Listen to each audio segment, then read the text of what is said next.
पारू या मालिकेच्या आजच्या भागात आपण पाहणार आहोत. श्रीकांत अहिल्याला सांगत असतो की मी गुरुजींना मंदिरामध्ये अखंड होम सुरू करायला सांगितलं आहे, पण त्यासाठी लागणारं साहित्य आपण द्यायचंय. आणि त्यावर अहिल्या म्हणते की हो श्रीकांत, मला माहिती आहे हे सगळं, कारण तशीच परंपरा आहे. आणि ते ऐकून दिशाची आई म्हणते की अहिल्या, मला ना खरंच तुझं खूप कौतुक वाटतं, कारण प्रत्येक बारीक सारीक गोष्ट तुझ्या लक्षात राहते. आणि ते ऐकून सगळेच जण अहिल्याचं कौतुक करतात. त्यानंतर मग अहिल्या सावित्रीला पूजेचं ताट तयार करायला सांगते आणि मग सावित्री पूजेचं ताट तयार करून बाहेर येत असते, पण तितक्यात दामिनी तिच्या जवळ येते. दामिनीचा सावित्रीला धक्का लागतो आणि त्यामुळे पूजेचं ताट खाली पडतं आणि ते बघून अहिल्याला मोठा धक्का बसतो.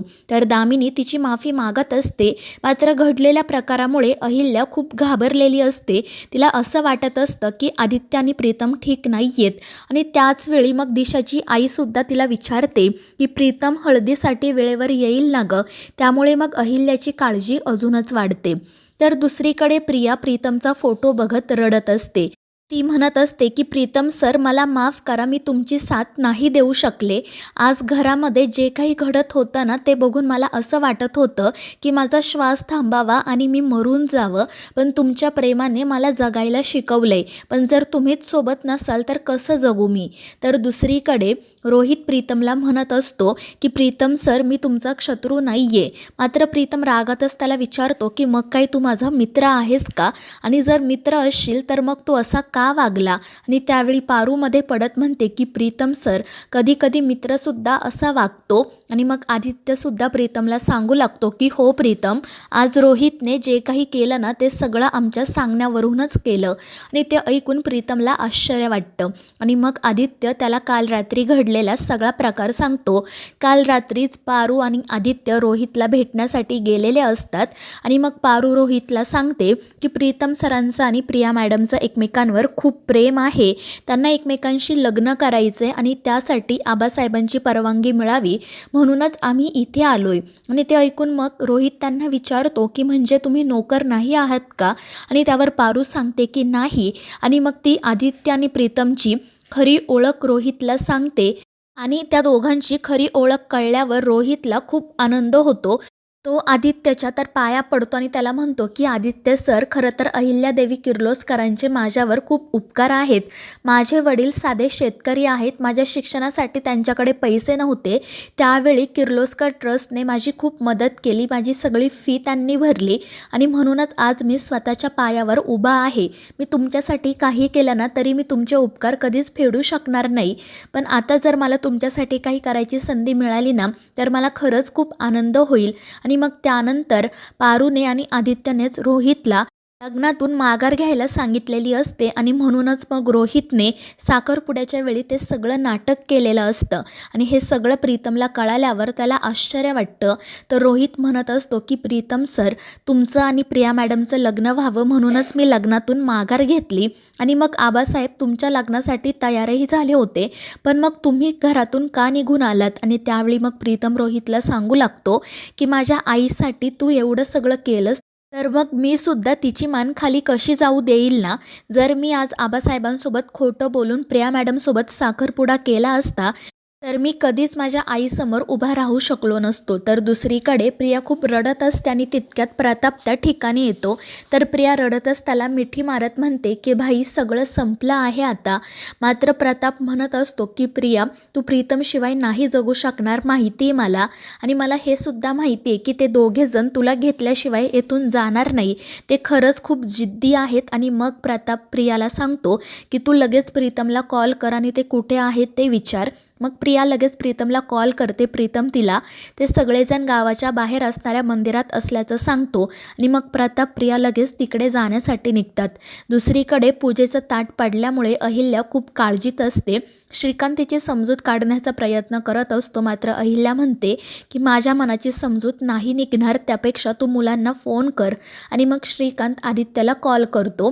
त्यानंतर अहिल्या आदित्यला विचारत असते की तुम्ही दोघेजण निघालात की नाही. आणि जेव्हा आदित्य नाही म्हणतो तेव्हा अहिल्या खूप चिडते.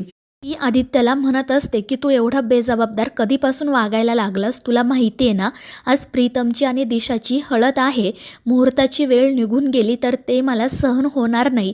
त्यावर आदित्य म्हणतो की हो आई, माफ कर, गाडीची अरेंजमेंट झाल्यावर आम्ही लगेच निघतो. पण अहिल्या म्हणते की गाडीची वाट बघू नका, मी तुमच्यासाठी हेलिकॉप्टर पाठवते, तुम्ही लगेच जवळच्या हेलिपॅडवर पोहोचा. आणि मग ती फोन ठेवून देते. त्यामुळे आदित्य आणि प्रीतम काळजीत पडतात. मात्र तितक्यात प्रिया आणि प्रताप त्या ठिकाणी येतात. प्रियाला बघून सगळ्यांनाच खूप आनंद होतो, तर ती पळतच जाऊन प्रीतमला मिठी मारते. तर प्रीतम तिला विचारत असतो की प्रिया मॅडम, तुम्ही इथे का आला आहात? आणि त्याच वेळी मग प्रताप पुढे येत म्हणतो की प्रियाला तुमच्यासोबत घेऊन जा. आणि मग तो आदित्यला म्हणत असतो की आदित्य सर, आपल्या दोघांच्या घरामध्ये काय प्रॉब्लेम आहे आपल्याला माहीत नाही, मात्र प्रिया आणि प्रीतमचे मोठे भाऊ म्हणून आपण यांच्या लग्नाला परवानगी देऊयात. आणि मग तो प्रीतमला सांगतो की तुम्ही प्रियावर प्रेम करताना मग तिला एकटीला मागे सोडून कसे काय जाऊ शकता, तुम्ही तिला तुमच्यासोबतच घेऊन जा. आणि त्यावर प्रीतम देखील आनंदाने हो म्हणतो. आणि मग त्यानंतर प्रिया प्रीतमला म्हणते की मला तुमच्याशी एकांतात बोलायचं आहे. त्यामुळे मग ते दोघेजण तेथून निघून जातात. तर दुसरीकडे आबासाहेब घरभर प्रिया आणि प्रीतमला शोधत असतात, पण ते न सापडल्याने ते लगेच त्यांचा शोध घेण्यासाठी निघतात. तर दुसरीकडे प्रिया आणि प्रीतम एका मंदिरात जातात. ते देवीचा आशीर्वाद घेतात आणि मग त्यानंतर एकमेकांशी बोलू लागतात. प्रीतम हसतच म्हणत असतो की प्रिया मॅडम, बघितलं ना माझ्या प्रेमात किती ताकद आहे ते, शेवटी आलात ना तुम्ही माझ्याकडे.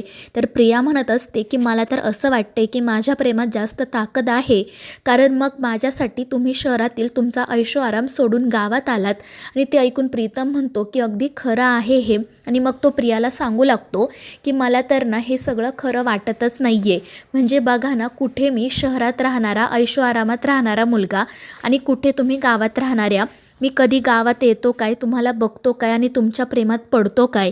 आणि ते सगळं ऐकून प्रिया म्हणते की हो प्रीतम सर, हे खरंच सगळं मॅजिकल आहे. आणि मग त्यानंतर ती प्रीतमला सांगू लागते की जेव्हा मी तुम्हाला पहिल्यांदा भेटले होते ना, तेव्हा तुम्ही मला खूप आगाऊ वाटला होतात. तर प्रीतम हसतच म्हणतो, मात्र त्यानंतर तुम्ही माझ्या प्रेमात पडलात ना. आणि त्यावर प्रिया म्हणते की हो प्रीतम सर. आणि मग त्यानंतर ते दोघेजण एकमेकांशी बोलू लागतात. तर दुसरीकडे पारू एकटीच रडत बसलेली असते. ती तिचं मंगळसूत्र हातात घेत म्हणत असते की हे जे काही मी दिवस माझ्या नवऱ्यासोबत घालवले ना, ते मी कधीच विसरणार नाही. कारण मी आदित्य सरांची बायको म्हणून चार चौघांमध्ये मिरवू शकले आणि परत माझ्या आयुष्यात हे दिवस येतील की नाही मला माहीत नाही. मात्र ह्या ज्या काही आठवणी आहेत ना, त्यांच्यावर मी आयुष्य काढेल. आणि त्याचवेळी आदित्य त्या ठिकाणी येतो. पारू त्याला विचारते की तुम्ही माझं बोलणं ऐकलं तर नाही ना. आणि त्यावर आदित्य म्हणतो की नाही पारू, मी तुझं कोणतंही बोलणं ऐकलं नाही, पण मला सांग तू का रडतेस, आपण इथून जातोय म्हणून तुला वाईट वाटते का. आणि त्यावर पारू हो म्हणते. तर आदित्य म्हणू लागतो की पारू, मलासुद्धा खूप वाईट वाटते, कारण इथे घालवलेले सगळे दिवस खरंच खूप छान होते. आणि मग त्यानंतर तो सगळ्याबद्दल पारूसोबत बोलतो आणि म्हणतो की पारू, माहीत नाही का, पण मला ना आता तुझी खूप सवय झाली आहे, कारण तू सतत माझ्या सोबत असते. आणि ते ऐकून पारूला खूप आनंद होतो. तर मित्रांनो, या मालिकेच्या पुढील भागांच्या अपडेटसाठी आपल्या चॅनेलला सबस्क्राईब करा.